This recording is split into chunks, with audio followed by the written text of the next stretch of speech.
Hi beautiful people, muze tujyane i Remera gushyirishaho lashes.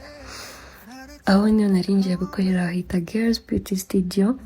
Uwo ni umushuti wanjye wamwita Karemera, niwe wari ugiye kunshyiriraho lashes.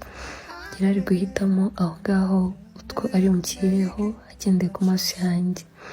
Mbere yo kugeza inshuro yabanje ankarabya cyangwa se amanagura ku maso, akuraho utwanda kugira ngo lashes ze kujyaho nta twanda turiho. Murabibona aho ngaho already zari zamajije kongeraho. Guys, I was looking so cute. Look at me. Haters gonna say this is not me. Gusa nyine ni njyewe. Don't be jealous.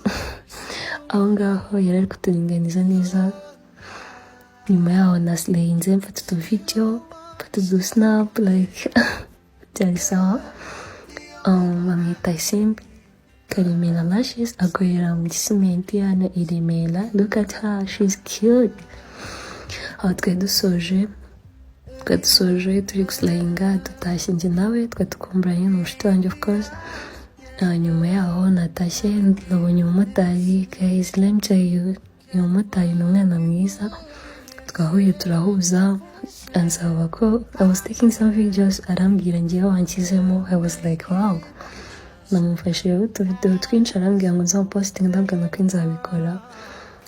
Yantwaye neza, agenda anganiriza. Tugeze mu rugo ntabwo yashaka ko naha, muramubona aho ngaho yari ari kunganiriza. Twabaye inshuti yaciye bugufi, like nkunda abantu nyine batigira abatayi. Ciao ciao guys, thank you.